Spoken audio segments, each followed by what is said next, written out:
무술년의 창조적 생각과 축복에 대해서 말씀을 나누고자 합니다. 새해는 그냥 달력을 바꾼다고 해서 다가오는 것이 아니라 우리 마음이 정말 새롭게 되고 새로운 축복의 장이 전개될 때 참다운 새해가 되는 것입니다. 올해는 무술년이고 황금빛 개의 해라고 그럽니다. 황금빛 개는 좋게 포장해서 하는 얘기고 노란 개입니다. 누렁이입니다. 누렁이 개의 해인데 이 누렁이 개는 많이 있지 않습니까? 그러니까 올해도 별거 없어요.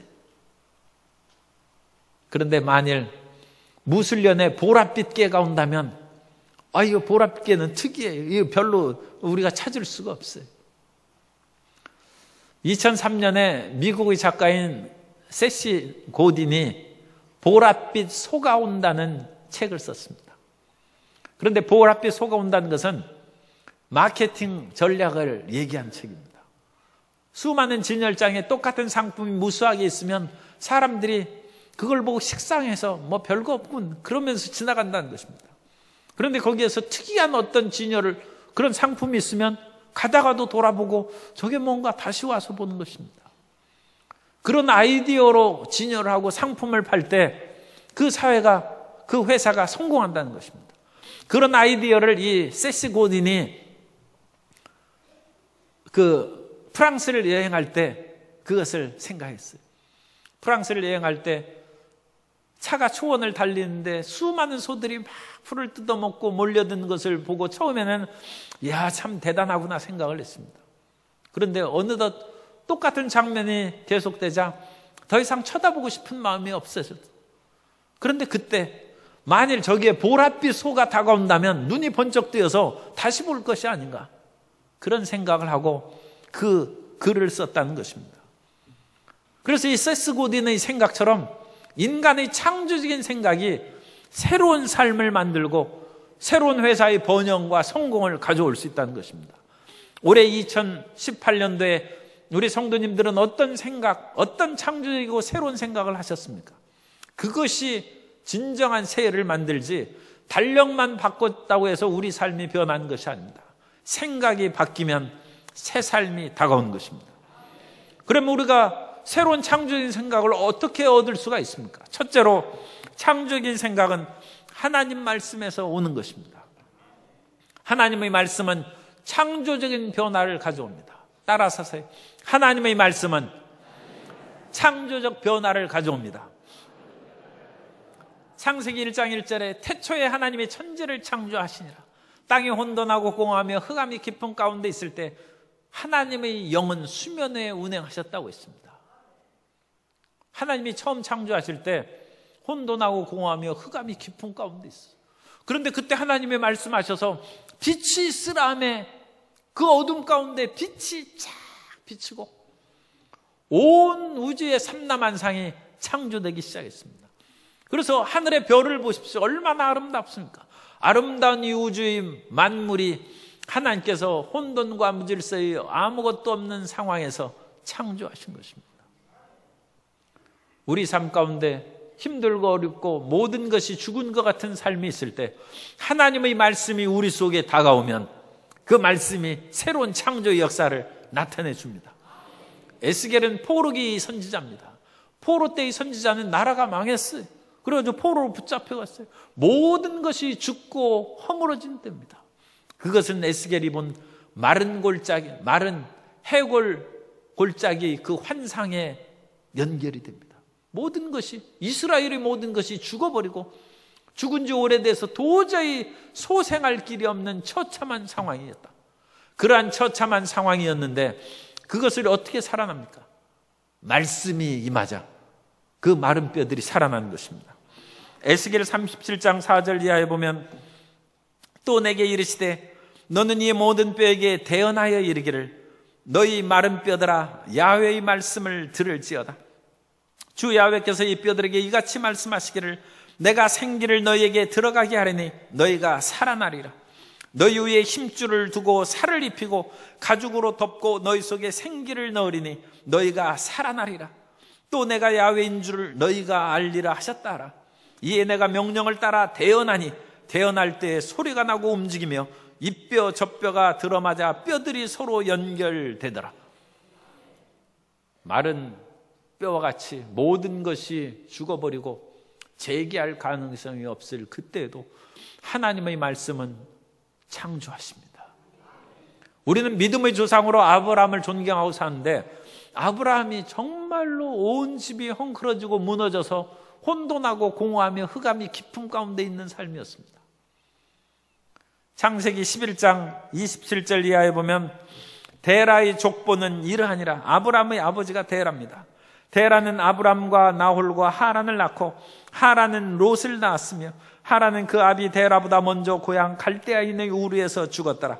아브람과 나홀이 장가들었으니 아브람의 아내의 이름은 사레며 나홀의 아내의 이름은 밀가니 하란의 딸이요 하란은 밀가의 아버지이며 또 이스가의 아버지더라. 사레는 임신하지 못함으로 자식이 없었더라. 제가 빨리 읽어서 잘 모르겠습니다만 아브람의 집안을 볼 수 있는 상황이에요. 아브라함의 집안은 갈대아 우르에서 살았다고 했는데 이 갈대아 우르는 우르 사망조식입니다. 이 우르는 수메르 문명의 마지막 왕조입니다. 인류의 최초의 문명이 메소포타미 문명이고 메소포타미 문명의 시발점이 수메르입니다. 거기 찬란한 문명이 시작됐어요. 그런데 그 문명의 마지막 원래 발전한 마지막의 단계는 슬픔과 비탄과 타락이 가득하지 않습니까? 우르 사망조의 그런 마지막 문명 때 아브라함의 아버지 데라와 아브라함이 거기서 살았어요. 그런데 나라가 망했어요. 그래서 우르 사망조 때 망한 나라를 통해서 더 이상 살 수 없게 되자 거기에서 북쪽에 있는 하란으로 이주하게 되는 것입니다. 나라가 망했으니 사업도 망한 것이죠. 나라가 부도났는데 개인 사업이 잘 되겠습니까? 더군다나 아브라함의 아버지 데라는 우상 제조업자였어요. 어떻게 직업도 그런 희한한 직업을 가져서 우상을 만들어 사고 파는데 원래 우상이라는 것은 나라가 부강할 때 잘 되는 것이고 그런 신들을 섬기는 것이 국가의 부강이 있을 때 이루어지는 것이죠. 나라가 망했으니까 그 사업도 망한 것입니다. 거기다가 아브라함의 그 형이 하란인데 그러니까 순서가 우리 성경에서 바뀌었습니다만 데라의 장자가 하란으로 생각하고 그래서 하란이 먼저 결혼해서 조카 롯을 낳고 이 조카 롯을 아브라함이 이제 데리고 가나안 땅으로 온 것이죠. 그런데 큰아들이 죽었어요. 그러니까 데라의 집안이 얼마나 어둡겠습니까? 아브라함도 결혼했는데 사라는 자녀를 못 낳는다고 그렇게 했어요. 임신하지 못한다고 했어요. 아브라함의 집은 사업도 망하고 나라도 망하고 우르에서 저 북쪽 하란으로 이주하는 떠돌이 행인과 나그네와 같고 그 가정에도 자녀가 없으니까 그 마음에 슬픔이 가득한 그런 삶이었습니다. 그런데 하나님께서는 그런 아브라함을 사용하십니다. 아브라함에게 있는 유일한 것은 하나님을 믿는 거예요. 세상에서 가장 훌륭한 회장도 가장 훌륭한 직원을 뽑으라고 그러지 모든 것이 헝클어지고 그야말로 집안도 안 좋고 공부도 못하고 성격도 안 좋고 모든 것이 헝클어진 사람을 뽑아서 회사 직원으로 절대 안 씁니다.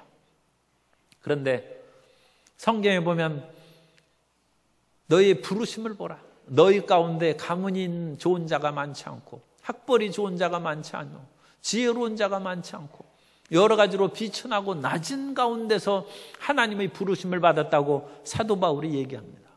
그런 것처럼 하나님께서는 아브라함의 그런 형편없는 그런 가정의 삶 가운데 그를 이끌어서 위대한 믿음의 조상으로 삼습니다. 하나님께서는 아브라함에게 말씀을 주십니다. 너는 본토 친척 아비집을 떠나 내가 내게 지시할 땅으로 가라. 그 하나님께서 아브라함에게 주신 약속이에요. 사라는 자녀를 못 낳아요. 그런데 내가 너로 큰 민족을 이룬다고 했어요. 하나님은 불가능을 가능하게 만드십니다.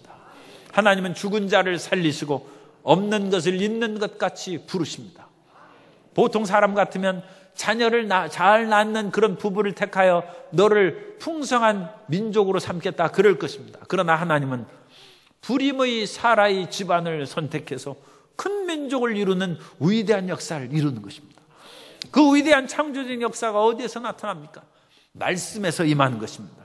그러므로 2018년도 우리 성도님들이 어떤 상황이 있다 할지라도 말씀이 임하면 그 말씀이 우리 삶을 뒤바꿔 버리는 것입니다. 그 말씀이 우리를 창조하는 것입니다. 그러므로 우리는 나는 안 된다, 할 수 없다, 그런 패배적이고 열등의식의 마음을 갖지 말고 우리 마음의 자화상을 바꿔야 됩니다. 하나님께서 예레미야를 선택하셨는데 예레미야는 나라가 멸망기에 부름을 받은 선지자입니다. 나라가 멸망할 때는 얼마나 어지럽고 사람들이 마음이 강팍하겠습니까? 그러면 선지자의 마음이 굳세고 담대해서 그런 사람을 이길 수 있는 사람을 선지자로 세워야 되겠죠. 그런데 하나님께서는 그 반대입니다. 예레미야는 마음이 여리고 마음이 부드러운 사람입니다. 그래서 하나님이 부름을 받았을 때 예레미야 1장 7절 이하에 보면 야훼께서 내게 이르시되 너는 아이라 말하지 말고 내가 너를 누구에게 보내든지 너는 가며 내가 내게 무엇을 명령하든지 너는 말할지니라. 너는 그들 때문에 두려워하지 말라. 내가 너와 함께하여 너를 구원하리라. 나 야훼의 말이라 하시고. 예레미야는 나는 아이입니다. 주님, 이 강팍한 사회에서 주의 말씀을 증거할 만한 그런 사람이 아닙니다. 그런데 주님께서는 자화상을 바꿔주시죠. 너 아이라고 하지 말라. 내가 어딜 가든지 너와 함께하여 너를 지킬 것이다. 사람들이 아무리 어른이 되고 무서운 사람들이 비일비재한 세상이라 할지라도 그들이 나라가 바벨론이 침략해가지고 나라가 지금 풍전등화에 있을 때 예레미야가 사역하는 것입니다. 얼마나 사람들이 마음이 강팍하고 그 힘들게 되야겠습니까? 그런데도 두려워하지 말라는 것입니다. 너와 함께 한다는 것입니다. 우리에게 이미 새해가 시작됐습니다. 어떠한 우리의 문제가 있고 어려운 일이 있다 할지라도 성도 여러분은 나는 아이입니다, 나는 연약합니다, 그런 말을 하지 말고 하나님이 나와 함께 계신가를 살펴보시기 바랍니다. 하나님이 함께 계시면 우리는 할 수 있습니다. 하나님이 함께 계시면 두려워하지 않고 우리는 모든 흑암의 세력을 물리치고 강하고 담대하게 전진할 수 있는 것입니다. 그러므로 우리 마음 가운데 위대한 자화상으로 심어 넣어져. 그 위대한 자화상은 무엇보다도 우리는 하나님의 자녀입니다. 그런데 하나님의 자녀라는 것을 보다 구체적으로 우리가 풀어서 생각하는 것이 베드로전서 2장 9절입니다. 너희는 하나님의 택하신 족속이라는 것. 어떤 사람은 시험마다 떨어지고 취업의 그런 것에 계속 낙방해요. 그러나 하나님이 선택하셨어요. 두려워할 것이 없어요. 하나님께서 선택하셨으면 하나님께서 세워주시고 높여주실 것입니다. 우리는 택하신 족속임을 굳게 믿어야 되고 우리는 시시한 존재가 아닙니다. 왕같은 제사장입니다. 성도 여러분, 청와대 가보셨어요? 거기 가기 쉽지 않죠. 우리 일반 사람들이 별 용무도 없는데 저는 그 앞길로는 가봤어요. 그런데 그 문을 들어서 정문으로 들어간 사람은 그렇게 많지 않을 것입니다. 하물며 하나님의 보좌 앞의 그 정문으로 당당하게 나아갈 수 있는 사람이 누가 있겠습니까? 그런데 성경은 예수 그리스도의 깨어진 몸을 통해서 하나님의 보좌 앞으로 담대히 나아간다고 말씀합니다. 우리는 왕같은 제사장이 되어서 하나님의 보좌 앞으로 나아가는 구약시대의 대제사장이 하나님의 보좌를 상징하는 지성소에 들어가는 것이죠. 그런 것처럼 우리는 예수 그리스도를 힘입어서 하나님의 보좌 앞으로 담대히 나아갈 수 있는 왕같은 제사장입니다. 보통 존재가 아닙니다. 그런 새로운 자화상을 가지고 거룩한 나라여 그의 소유된 백성이라는 자화상을 가지고 나아가면 하나님께서 우리에게 새 길을 열어주십니다. 그러므로 우리 상황이 어떠진지 간에 나 자신을 바라보지 말고 따라서서 하나님의 말씀이 나의 힘이며 나의 생명입니다. 하나님의 말씀을 붙잡고 나아갈 때 창조적인 생각이 우리에게 임한 것이고 그 창조적인 생각이 우리에게 새 길을 열어줍니다. 여호수아와 갈렙은 12명의 정탐꾼들이 가나안을 정탐하고 와서 10명의 정탐꾼이 우리는 못 들어간다고 했습니다.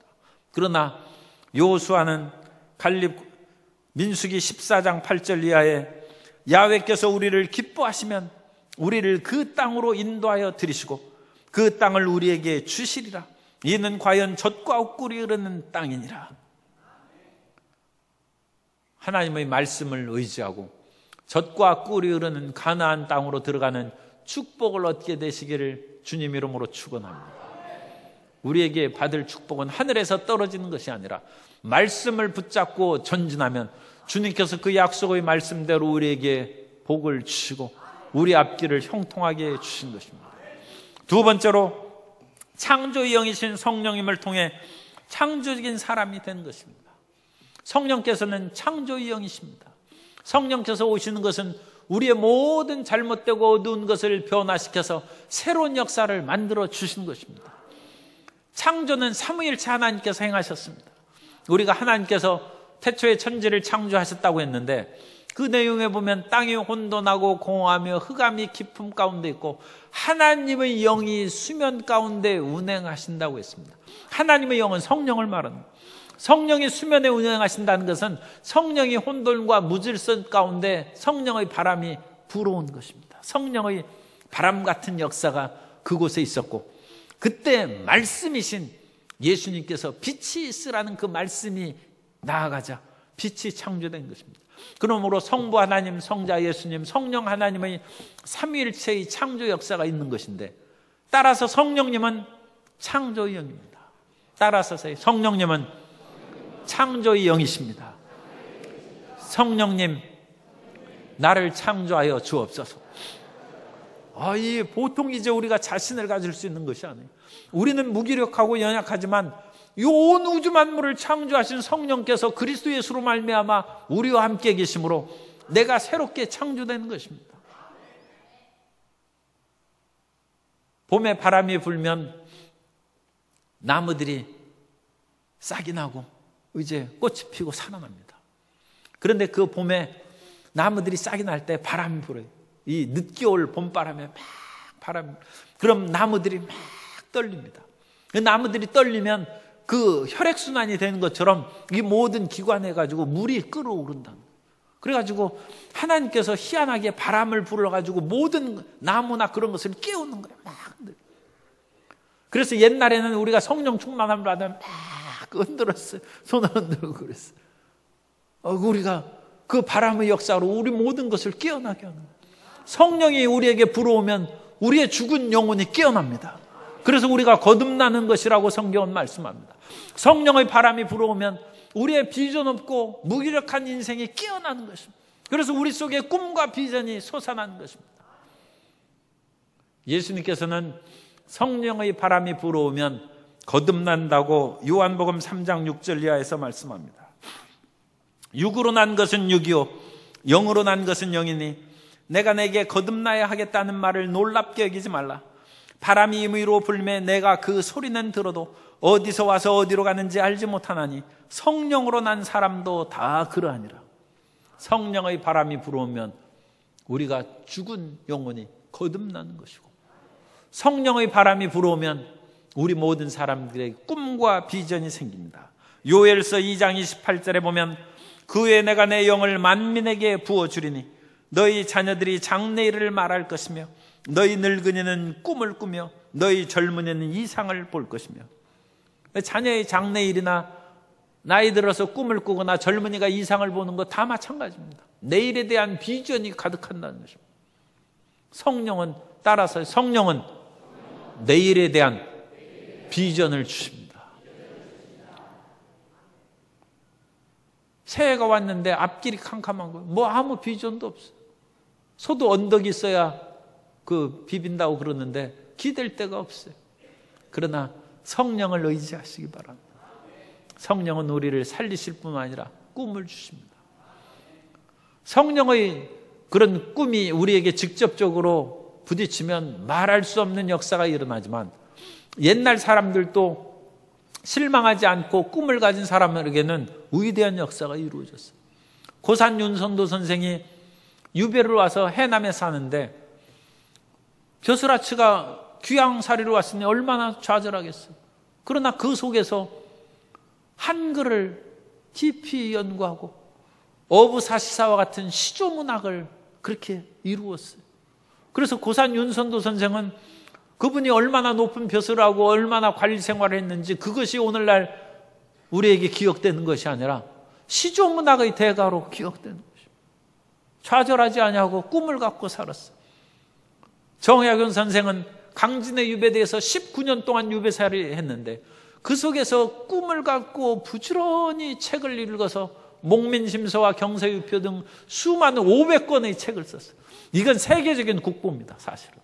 이 세계적으로 이와 같이 탁월하고 훌륭하게 그와 많은 책을 그렇게 쓴 사람이 거의 없습니다. 유배살이 와서 아무것도 없는 상황에서 좌절하지 아니하고 꿈과 소망을 이루었어요. 중국에는 사마천이라는 사람이 있는데 이 사마천의 사기가 세계 문화유산입니다. 그래서 사마천의 사기 역사서죠. 그것을 썼다는 것입니다. 그런데 이 사마천은 한무제 때 사람인데 한무제는 서역 정벌의 꿈을 가졌어요. 그래서 자기 부하 장군을 보내서 서역을 정벌하라고 했는데 이능이란 장군이 서역을 정벌하다 실패해가지고 포위해서 다 죽게 되자 항복했어요. 그것은 자기가 죽기를 두려워한 것이 아니라 부하들의 생명을 살리려고 그와 같이 그냥 투항을 했어요. 그런데 그 소식을 듣는 한무제가 그 모든 일가 친척을 벌하면서 그 이능 장군을 옹호한 사람을 다 처벌했는데 이 사마천이 용기 있게 담대하게 이능 장군은 결코 그렇게 배신할 사람이 아닙니다. 분명히 부하들을 사랑하는 마음에 잠시 투항했다가 후일을 기약하려고 아마 그런 일을 했을 것입니다. 그러자 한무제가 화가 불같이 일어나서 이 사마천을 벌을 내렸는데 그 형벌은 궁형입니다. 이 거세하는 것입니다. 거세하는. 차라리 죽는 것이 낫지 거세는 내가 못 당하겠다. 그렇게 이것은 치욕적인 것이죠. 그런데 사마천이 안 죽었어요. 오히려 그런 치욕스러운 형벌을 받고 나서도 글을 쓰기 시작했어요. 그것이 사마천의 사기입니다. 역사서를 쓰기 시작했어요. 그것이 오늘날 세계의 문화유산이 됐고 그것을 쓴 당대에도 한무제가 나중에 후회하고 다시 사마천을 재등용해서 복권됐습니다. 세상에서도 절망하지 아니하고 꿈을 갖고 나아가는 사람에게는 내일이 있어요. 그런데 예수님 믿는 사람들은 절대로 낙심하면 안 됩니다. 예수 안에서 위대한 꿈과 성령의 인도하심을 받게 되시기를 주님 이름으로 축원합니다. 우리가 요셉 이야기를 많이 하는데 요셉처럼 고통을 당하면 그거 어떻게 살겠어요? 그 자기 형들이 자기를 배신해서 노예로 팔아먹는데 성실히 일할 기분이 나겠습니까? 그런데도 요셉은 노예로 팔려간 집에서 어찌나 성실하고 열심히 일하든지 그 집안에 그야말로 간의 총무를 삼고 청지기를 삼아서 온 집안일을 맡겼어요. 그렇게 살기가 쉽지 않죠. 그런데 그렇게 성실하게 살았는데 또 보디발의 아내의 모함을 받아서 감옥에 갇혔어요. 그러면 사람들이 얘기할 것입니다. 다시는 내 사람 믿지 아니하고 내 다시는 성실하고 충성스럽게 살지 않고 내 맘대로 살 것이다. 그런 마음에 부하가 일어나서 잘못 생각을 할 수 있습니다. 그런데 요셉은 그렇지 않았어요. 언제 그런 난짓이 다시 감옥에서도 성실하고 아침에 일찍 일어나고 진실하게 함으로 감옥의 모든 일을 그 간수장이 요셉에게 맡겼다고 했어요. 요셉이 어떻게 그런 자기 마음의 스트레스를 극복하고 그런 사람이 됐습니까? 그게 중요한 것이죠. 그것은 요셉에게 꿈이 있었기 때문입니다. 해와 달과 11별들이 절하는 꿈, 하나님께서 11 집단들이 자기를 둘러 절하는 그 꿈을 주고 그 꿈을 내가 이루어 주겠다. 내가 비록 감옥에 있을지라도 어떤 처절한 환경에 있을지라도 사람이 너를 배신해서 떠나갔을지라도 내가 너와 함께한다. 그래 하나님이 요셉의 꿈을 이루시고 애굽의 총리로 삼으시고 온 가족 자기를 팔아먹은 형들도 다 살리는 위대한 역사를 베풀어 주셨습니다. 꿈과 희망으로 성령님의 창조적인 꿈을 갖고 2018년도를 설계하고 전진해 나아가는 성도님 되시기를 주님 이름으로 축복합니다. 그래야 정말 새해가 다가오는 것입니다. 세 번째로 우리는 십자가 안에서 창조적인 생각을 하게 됩니다. 우리가 예수님을 믿고 살아가면서도 끊임없이 죄를 짓고 마음의 허무와 무의미가 우리에게 다가오는 새해 어떤 결심을 하셨습니까? 그런데 흔히 작심삼일이라고 해서 벌써 일주일 지났으니까 새해 꿈이 이미 사라져버린 분도 있어요.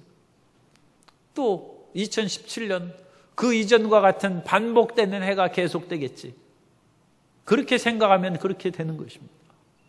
그러나 아무리 세상이 허무하고 무의미할지라도 우리는 예수 그리스도 안에서 새로운 피조물이라는 것을 기억해야 됩니다. 그리스도 예수 안에 있으면 새로운 피조물이라. 이전 것은 지나갔으니 보라 새 것이 되었도다. 그러면 우리가 새 것이 된 새 사람을 어떻게 살아갑니까? 우리가 새로운 사람이 되었다는 것은 반드시 십자가가 있어야 돼요. 우리는 아무리 100번 결심해도 그 100번 결심이 허사로 돌아가요. 그러나 예수님 안에서 우리가 십자가에 같이 못 박혀 죽고 예수님과 함께 부활했다는 것을 끊임없이 믿고 십자가를 바라보고 기도하면 우리가 예수 안에서 변화된 삶을 살게 되는 것입니다.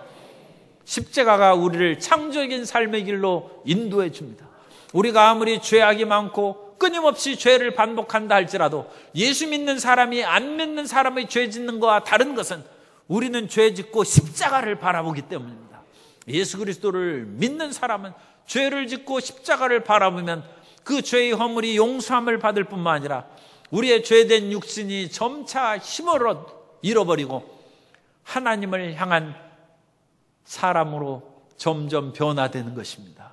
그러한 새로운 역사가 우리 모든 성도님들에게 임하게 되시기를 주님의 이름으로 축복합니다. 에베소서 2장 4절 이하에서 말씀합니다. 긍휼이 풍성하신 하나님이 우리를 사랑하신 그 큰 사랑을 인하여 허물로 죽은 우리를 그리스도와 함께 살리셨고 또 함께 일으키사 그리스도 예수 안에서 함께 하늘에 앉히시니. 십자가를 바라보면 죄 짓고 내 잘못된 생각을 하던 우리는 예수님과 함께 못 박혀 죽은 것입니다. 그리고 우리는 그리스도와 함께 살아나서 그리스도께서 하나님의 보좌 우편에 계신 것처럼 그리스도의 보좌 우편에 함께 앉는 새로운 존재가 된 줄로 믿습니다. 그것이 예수님 안에서 새롭고 창조적인 생각을 하며 살아갈 수 있는 이유입니다. 우리는 이전에 하나님과 더불어 생각하면 힘들고 어려웠어요. 지금도 예수님 믿은 후에도 힘든 분들이 있는 줄 압니다. 하나님을 생각하면 부담스럽고 두렵고 힘든 것은 아직 완전한 화평을 이루지 못했기 때문입니다. 기도하는 것이 힘든 것은 우리 연약함이죠. 하나님과 완전한 사랑의 관계에 들어가지 못했기 때문입니다. 정말로 우리가 낯선 사람하고 만나면 대화하는 것이 힘들죠. 그래서 빨리 이 대화가 끝나고 사업상의 이야기면 사업상 얘기 끝나고 여러 가지 업무적인 일을 끝나고 헤어져야 되겠다 그렇게 생각합니다. 하나님과 사업하는 사람이 있어요. 하나님과 업무 관계로 무슨 업무입니까? 주님 내 사업 잘 되게 해주시고 자녀나 나의 모든 앞길을 잘 되게 해주십시오. 하나님과 계약 맺고 사업하는 듯이 그와 같이 대화하고 기도하는 분들이 있어요. 그러면 그건 빨리 계약 끝내고 하나님의 오케이 하면 금방 자리에서 일어나야죠. 거기 왜 있을 필요가 뭐 있어요? 그런데 애인하고 그러지는 않습니다. 애인하고 같이 있는 사람은 조금만 더. 요즘 젊은이들도 그런지 모르지만 제가 그 방송을 들으니까 차를 타고 다니면서 이제 방송을 듣습니다. 그랬더니 자기 옛날 얘기를 어떤 사람이 하는데 자기 결혼하기 전에 그 남편하고 헤어지는 것이 너무 싫어서 그 남편이 자기 집까지 데려다 줬는데도 집 안 들어가고 조금만 있자 하다 보니까 새벽이 됐다는 거예요. 밤새 자기 집 앞에서 그냥 거기에서 둘이 헤어지기 싫어서 거기 있었다. 하나님과 사랑의 관계로 살아가게 되시기를 주님 이름으로 축복합니다. 예수님 안에서 우리가 십자가에서 내 옛사람이 죽고 하나님과의 화평과 사랑의 관계가 되면 하나님 앞에 기도하는 것이 그렇게 돼야 돼요. 우리가 하나님 앞에 기도하는 것이 사업상의 그런 기도가 돼서는 그 피곤한 것이죠. 그러나 사랑의 기도가 되면 끈질기게 기도하고 더 기도하려고 하는데 주님께서 너 이제 그만 밤새도록 하나님과의 교제를 나눴은즉 이 세상에 나가서 이 사회 직장에 나가서 이 하나님의 아름다운 사랑과 복음을 전하라고 일하러 내보내는 것입니다. 골로새서 1장 20절 이하에 보면 그의 십자가 피로 화평을 이루어 만물 곧 땅에 있는 것들이나 하늘에 있는 것들이 다 그로 말미암아 자기와 화목하게 되기를 기뻐하심이라. 전에 악한 행실로 멀리 떠나 마음으로 원수가 되었던 너희를 이제는 그의 육체의 죽음으로 말미암아 화목하게 하사 너희를 거룩하고 흠없고 책망할 것이 없는 자로 그 앞에 세우고자 하셨으니. 따라서 나는 예수님의 십자가로 하나님과 화목하게 되었습니다. 하나님과 사랑하는 관계입니다. 그래서 하나님과 동행하면 우리가 찬송가 1장에 만복의 근원이신 하나님, 만복의 근원이신 하나님이라고 찬양은 하는데 만복의 근원이신 하나님과 동행은 잘 안 하는 그런 경향이 있어요. 그런데 우리가 만사형통하려면 만복의 근원이신 하나님과 항상 동행하는, 그런 모든 것이 형통하는 것입니다. 일일이 구할 것 따로 할 것도 없어요. 하나님이 전지전능하신 하나님 품 안에 항상 있는데 무슨 일이 걱정이 됩니까? 그러나 우리의 옛사람이 우리를 세상으로 이끌어가는, 그 옛사람을 우리가 십자가에 못 박는 것입니다. 그래서 십자가에 못 박고 하나님과 더불어 함께 사는 새 사람으로 살아가면 새해가 형통하는 것입니다. 그래서 우리가 이 땅에서 성공하는 가장 지름길은 하나님과 마음이 합한 사람이 된 것입니다. 다윗은 하나님과 마음이 합한 사람이라고 성경에 말씀합니다. 그러므로 다윗은 가장 훌륭한 왕이 됐어요. 다윗은 출신이 별로 좋지 않아요. 양치기로 그렇게 살아갔고, 다윗의 그런 집안은 이방 여인의 피가 섞인 보아스의 그런 집안에서, 보아스는 오벳을 낳고 오벳은 이새를 낳고 이새는 다윗을 낳으니라. 보아스는 기생 라합의 아들입니다. 그 보아스가 이방 여인 룻을 통해서 오벳을 낳았어요. 그 가문 자랑할 것이 있겠습니까? 그런데 거기에서 이스라엘의 가장 훌륭한 왕이 태어났어요. 그 훌륭한 왕이 된 까닭은 유일하게 하나님과 마음이 합한 사람. 다윗은 자기 생각대로 살지 아니하고 하나님의 창조적인 생각을 쫓아 살았습니다. 다윗이 출세의 기반이 된 것은 골리앗을 물리친 것인데, 그 어린 다윗이 어떻게 골리앗을 물리칩니까? 사람들은 골리앗의 장대한 키를 보고 우렁찬 소리에 기가 질렸어요. 그러나 다윗은 사람들이 생각으로 살지 않았습니다. 저 사람은 어떤 사람보다 강한 그런 장군이다. 그 생각을 가지면 다윗이 물리칠 수 있겠습니까? 그런데 다윗은 그렇게 생각하지 않냐고, 다윗은 저가 어떤 자이기에 사시는 하나님을 모독하느냐, 사시는 하나님의 백성들을 업수여기고 모독하느냐. 다윗은 하나님의 입장에서 생각합니다. 사람의 입장에서 장대한 키를 보고, 그것은 12명의 정탐꾼 중에서 10명의 정탐꾼이 본 눈하고 똑같죠. 많은 사람들이 세상의 눈으로 봅니다. 세상의 생각대로 살아갑니다. 그러면 세상 사람이 되어 세상을 못 이깁니다. 그러나 다윗은 여호수아와 갈렙처럼 하나님의 생각으로, 아니 저가 하나님을 모독했은즉 하나님께서 심판하실 거라는 것입니다. 그래서 나아가서 물맷돌을 던졌더니 하나님께서 골리앗을 쓰러뜨린 것입니다. 다윗을 죽이려고 끝까지 그렇게 악착같이 괴롭힌 사람이 사울 왕입니다. 그런데 사울이 쫓아다니다가 어느 날 굴에서 다윗을 이제 숨어 있는데 그 굴에 들어왔어요. 다윗이 죽일 수 있는 그런 위치에 딱 있는 거예요. 그래서 다윗이 내 평생의 원수 아닙니까? 얼마나 괴롭혔어요. 그런데 다윗이 사람 생각으로 하지 않았습니다. 저 사람은 내 원수니까 내가 죽여야 되겠다 생각하지 않냐고 하나님의 생각으로 했습니다. 저 사람은 하나님의 기름 부음을 받아 세운 왕이다. 그러므로 내 생각에는 원수지만 하나님께서 세우셨은즉 하나님께서 패하실 것이다. 하나님께서 역사하시도록 하나님께 맡깁니다.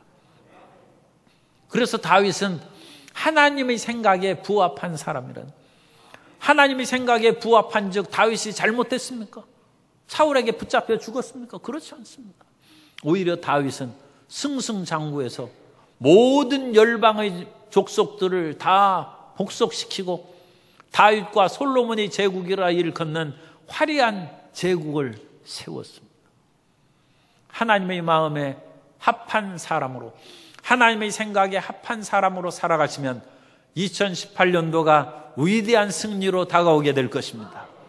하나님의 뜻대로 살아가는 사람은 다윗 왕과 같은 지도자가 될 것이고 영도자가 될 것이고 풍요로운 사람이 될 것입니다. 그러면 그 하나님의 마음에 합한 사람이 되는 유일한 길은 십자가에 나의 옛사람을 못 받고 그리스도 예수 안에서 새 사람이 된 것입니다. 우리 다 같이 갈라디아서 2장 20절을 우리 다 같이 읽겠습니다. 내가 그리스도와 함께 십자가에 못 박혔나니 그런즉 이제는 내가 사는 것이 아니오 오직 내 안에 그리스도께서 사시는 것이라. 이제 내가 육체 가운데 사는 것은 나를 사랑하사 나를 위하여 자기 자신을 버리신 하나님의 아들을 믿는 믿음 안에서 사는 것이라. 이것이 창조적인 생각으로 살아가는 길입니다. 나는 십자가에 못 박여 죽고 내 안에 그리스도께서 사신 생각을 받아들여서 그 생각대로 살아가면 우리의 길이 열립니다. 지금 어떠한 상황이 있어도 반드시 길이 열립니다. 새해는 달력을 바꾼다고 해서 다가오는 것이 아니고 새해는 새 사람, 새 생각을 가져야 새롭게 다가오는데 우리 마음 가운데 구태의연한 옛날 생각을 가지면 그대로 살아가는 것입니다. 사람은 생각의 존재입니다. 대저 생각이 없다면 그 위인도 그러하다고 성경은 말씀합니다. 생각이 그 사람입니다. 그러면 우리가 우리의 옛 생각을 버리고 새 생각으로 어떻게 살아갑니까? 새 생각으로 살아가려면 말씀을 우리 마음 가운데 받아들여요. 하나님의 말씀이 여러분의 창조적인 생각의 자료가 되고 근원이 되시기를 주님 이름으로 축복합니다. 또한 성령의 새롭게 하시는 꿈과 비전을 주셔서 창조적인 생각으로 가득한 성령의 사람이 되시기를 주님 이름으로 축원합니다. 끊임없이 옛사람이 유혹할 것입니다. 그때마다 십자가를 바라보고 내가 그리스도와 함께 십자가에 못 박혔나니 이제 사는 것은 내가 아니오 내 안에 그리스도께서 사시는 것이다. 예수님과 합하여 살아감으로 예수님의 생각이 여러분의 생각이 되고 예수님의 기쁨이 여러분의 기쁨이 되고 예수 사랑이 여러분의 사랑이 되시기를 주님 이름으로 축원합니다. 그러면 새해가 다가올 것입니다. 창조적인 새해가 되고 승리하는 새해가 돼서 다윗처럼 하나님의 마음에 합한 사람이 될 것이요 위대한 지도자의 삶을 살게 될 것입니다. 그 은총으로 충만히 체험받게 되시기를 주님 이름으로 축원합니다.